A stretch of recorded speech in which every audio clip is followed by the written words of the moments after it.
Let's talk about price ladder drills. We've done now part 1 of the price ladder drills. We then did part 2 of the price ladder drills. And now we're going to move on to the final 3 drills of this series.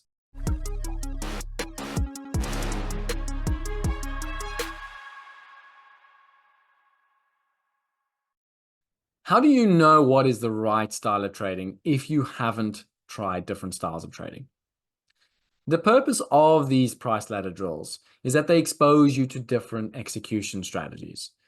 Some you will like, some you won't like, some you will think this is stupid. What's the point of this? Some you'll be like, oh, I figured out the Holy Grail. Okay, some are going to be boring and some are going to be expensive. Okay. The point is that every one of these drills is pointing you to learning something. Okay. In order for you to fully understand what style of trading suits you, and when I say style, I don't mean strategy, I mean execution. What style of execution suits you? You simply just have to practice all 10 of the drills I've given you because they're exposing you to different trading execution methodologies. Some of you are natural scalpers. Some of you are naturally good at buying through the highs. Some of you are naturally good at fading markets. And some of you are good at sitting in a trade for 5 minutes, and some of you suck at fitting in a trade for an hour. But you will not know what you're good and not good at if you don't go and experience it for yourself. And that is the purpose of these drills. It's why we were taught these drills back in 2011. This is what we did. This is how we exposed ourselves to learning different styles of trading. Now, aside from gaining the necessary experience, there are also 6 other reasons why we practice drills, okay? And I'm going to cover them now, and I'm going to introduce you then after to the final 3 drills of the series. So the number one reason why we practice drills on a price ladder is because ultimately you will reduce the time between identifying an opportunity and placing an order. In other words, the more you practice on a price ladder, the better you get at executing, at hitting the market, at knowing when to be passive, when to be aggressive, when to, scratch trades, when practice ultimately as you intend to play. Okay, the more you practice it, the more natural it becomes.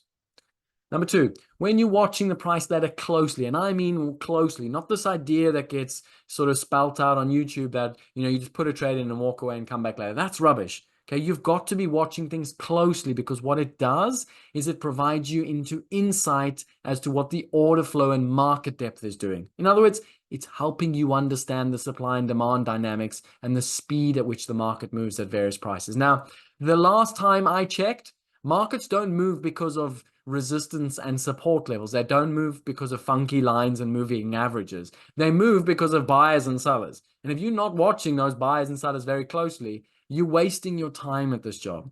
Okay, and that's why we want to be doing these drills, because when we closely observe the price ladder, it gives us deep insight.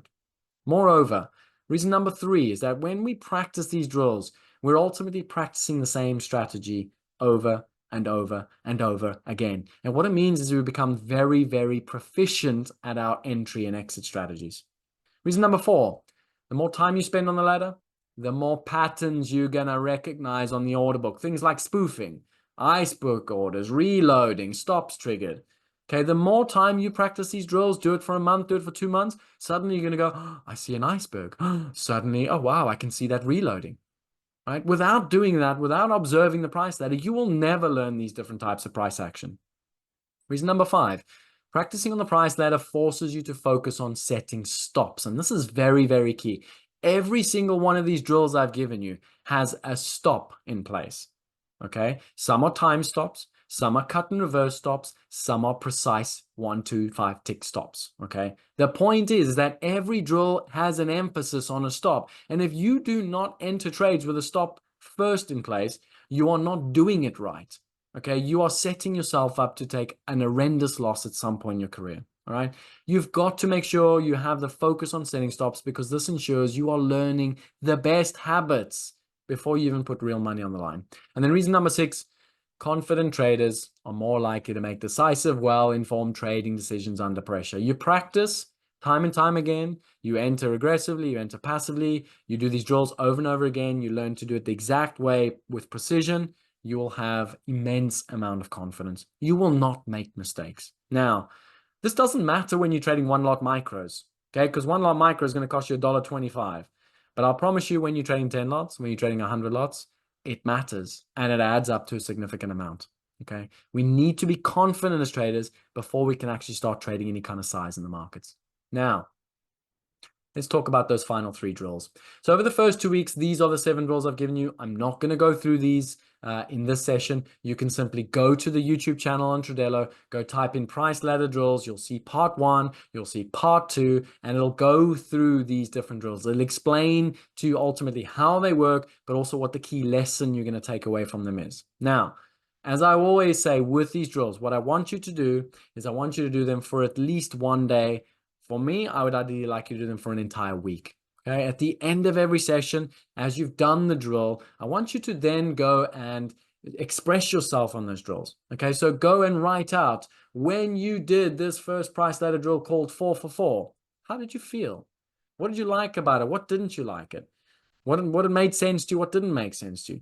Try and summarize your thoughts about this execution methodology as best as possible. Because if you do that across all 10 of these drills, by the end of this entire part 1, 2, 3 drill session, you are going to very, very well know exactly what style of trading you should be doing.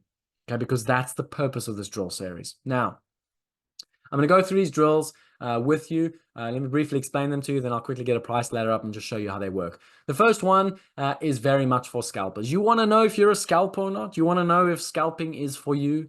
Well, guess what? This is one for you, okay? The first drill you're going to do is a 4 for 4, a 6 for 10, a 10 for 10. So I suggest do each of these for an hour. Okay, so do the 4 for 4 first. How it works is you are going to use a 4-tick stop with a 4-tick target. Get the S&P 500 up, 4-tick stop with 4-tick target. Okay, you can use a bracket order for this. Again, I suggest don't be lazy. Use your mouse, point and click. Okay, because it'll teach you discipline. It'll also start to showcase to you that if you're going to adopt this strategy using a bridging order or a bracket order, ultimately you're going to get a lot of slippage. But if you do it manually, sometimes you're not going to get out of your trades in time. All right. In both instances, you need to know how to react. Again, these drills are there to teach you how to respond to these different situations. All right, because they're going to put you into situations that you perhaps haven't yet experienced. Then do that for 1 hour, then move on to a 6 for 10. Okay, same logic. 6-tick top, so 6-tick top for a 10-tick target. And then again, a 10 for 10, right? All we're doing here is we're using slightly different risk rewards, slightly different time frames. You're going to be exposed to different ways. You're going to have to watch the market in some instances for slightly longer, some instances slightly quicker. You're going to have to practice getting in and out quicker. This is a very, very intensive drill series, okay? This, after 1 day done properly, you'll be knackered because it's quite a focused session you're going to be doing, and you're going to be watching that ladder very closely. Now, like I said, this is for scalpers, and ultimately there's 2 things that are going to become very apparent to you in this. Scalping, in terms of this strategy or drill series, time. The amount of time you spend in the different strategies is going to become very obvious, okay? And moreover, commissions. And this is something, hopefully, for many of you that you become very aware of. Scalping is a great idea in theory because it limits your risk, but my goodness, does it eat away at your profits, okay? What you are likely to experience after all 3 of these drill series is perhaps you slightly up or slightly down, but when you factor in commissions, what you'll find is you pretty much go nowhere fast, okay? And that's important because there is this emphasis perhaps placed on the trading industry that you can be a full-time scalper and make lots of money, which again is absolute rubbish. Okay, the reality is that scalping is a strategy. And yes, you can make money from it, but a lot of that money is going to get paid away to commissions. And ultimately, when you have very small stops, you are going to have a very low win rate on your scalps. Okay, so just please understand that scalping is a strategy. It's got its own win rates. It's got its own logic behind why you would do it, but it's not the holy grail. It's just one strategy that you can adopt to make money as a trader. Okay. The next drill you're going to do is what I call 30 minutes, 60 minute, 240 minute to go. Okay. Very simply how this works. You're going to enter a trade and you're going to buy or sell the market.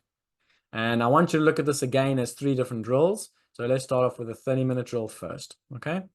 You enter a trade and 30 minutes later at the top of the hour or at half past the hour, you need to then make a decision to either exit that trade or extend that trade. Now, if you exit that trade, you exit in the opposite direction. Don't worry, I'll show you this in an example in a minute. So if you long the market, 30 minutes later, your choice is you can close that trade, in which case you sell it. So you now are going to go short the market. So you're going to go from long to short. You're going to flip the trade. or you can extend it. In other words, you can stay long for another half an hour, but you can only make one decision at the half hour. And moreover, you now need to wait another 30 minutes to make the next decision. Okay. And you can do that on a 30-minute time frame, a 60-minute time frame, and a 240-minute time frame. For more swing traders, you want to go a little bit longer. For more day traders, you want to become a little bit shorter. Okay. I wouldn't advise necessarily going shorter than 30 minutes because perhaps you start to invite too much noise. Now, what this trade drill is going to teach you is to start to understand time and patience and sitting in trades, and seeing trend is not something that's on a 1-minute chart, but seeing trend is something is evolving. It's kind of like a herd mentality. It's where the weight of the market is. Okay, and the weight of the market is not always obvious on a 1-minute chart, but it's quite obvious on a 30-minute chart or a 60-minute chart. Okay, and moreover, you're also finally going to start to understand trade location. Okay, too often we're entering and exiting trades without thinking about where we are entering and exiting those trades. Okay, for example, if I buy the market because I want to get long, when I exit that trade, technically speaking, you should be exiting a trade where you would want to be short that market. Okay, not where it feels comfortable. And that's something that'll become quite apparent in this drill exercise. Then the last exercise we're going to do is the fixed bracket order, where we use 1.5 risk reward. And all this is going to teach you now is very much what you're going to have to start deploying in the real world environment, which is very structured approach to your trade strategies. So what you do here is very simple. Your stop, you define. You can use a 5-tick stop, you can use a 10-tick stop, you can use a 100-tick stop. But ultimately, your target is 1.5 times that. Okay, now why we use this specific 1.5 times is because it's the kind of metric that's extremely hard to achieve. Okay, most traders think 3-1, 4-1, 5-1 is something that's achievable on many trades. The reality is it's not, and you're going to very quickly learn that through the strategy. Okay, so you can choose the stop, but the target is always 1.5 times that stop. And what you're going to learn is that a 1.5 times risk reward is actually a very, very difficult target to achieve. Okay, and that's why we do this exercise, because it makes you more realistic as traders. Okay, and like I said, it's going to teach you a lot about structure and expectancy. Let's quickly move over, and I'll bring up the price ladder and just take you through all of them quickly. And let's get that up, and we can get a price ladder up. For all intents and purposes, don't worry. This is just a simulated account. I will not be doing this on a live account, so don't panic if I lose or make money. So the first drill is, like I said, a 4 for 4, a 6 for 10, a 10 for 10.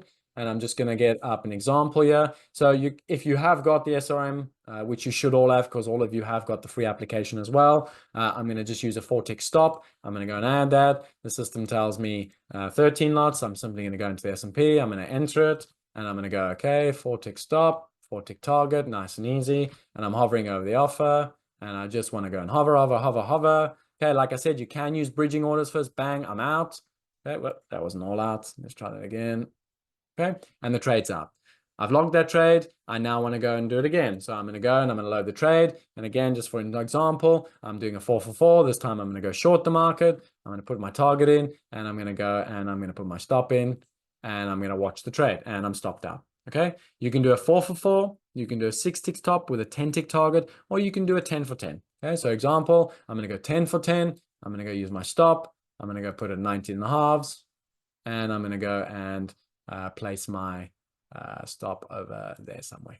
Okay, so that's the first drill. It's very much just getting you into the flow of, what it's like when you're scalping the markets. Okay, so that's the first drill. The next drill, which was the half an hour drill, okay, is I'm going to enter this market. Okay, please do just ignore this for now. I'm going to enter the market, and ultimately now I have to sit for a half an hour short. Okay, I have to sit for that. There is no stop here. Okay, I'm sitting for a half an hour, and I'm watching and observing the market. A half an hour later, I have a choice to make. Okay, I can either flatten the trade, okay, which means now if I want to exit this trade because I no longer think I should be short the market, I cut and reverse. In other words, I now go long for the next half an hour. Okay, ultimately, that's your first option, to cut and reverse. The next choice, or the only other choice you can make, and you can only make one choice, the only other choice you can make ultimately is to keep the trade. Okay, so for example, let's say the half an hour is coming up, I'm long the market, and now I have to make a choice. Do I want to cut and reverse, or do I want to keep the trade? If I keep the trade, I have to now sit long for another half an hour. No stops involved. Okay, and this is going to teach you a lot about time. It's going to teach you a lot about price pressure in the market. It's going to teach you a lot about the location at which you're trading. Okay, that's the second drill. Now, the third drill we're going to adopt is the 1.5 risk to reward. So let's say, and this is now where you can start deploying your own strategies. Okay, I want to be short the S&P here. I think it's a fantastic short. My trade strategy is, X, Y, and Z, and I'm going to have a 10-tick stop. Okay, so I've got my entry, and ultimately I place my 10-tick stop. Okay, I'm going to go use my 10-tick stop there. And ultimately, I now need to go and place a 15-tick target. Okay, so I've got a 15-tick target over there, and I now sit on the trade. Always 1.5 to 1 based on my stop. So I have a trade idea, my trade strategy. I determine the stop first. Once I know what that stop is, I place the target 1.5 times the size of the stop. Okay, and what that's going to force you to do is start to face the realities of risk reward. Start to get you to understand the trade-off between using bigger stops. Okay, start you to get to realize that the market doesn't make big winners as often as you think. Okay, start you to get you realize the importance of you've got to take bigger winners because you're going to take quite a lot of losers. That final drill is hands down the most important drill that's going to prepare you for life as a professional trader, okay? Because it's very real as to what we do as professional traders. Now, what I would say you can do to make it a little bit easier, most of your systems should have something called a bracket order. Just use bracket orders, okay? Because you can ultimately set the target at 15 and you can then go and ultimately just put those in. Okay? So you can simply just go and execute with bracket orders.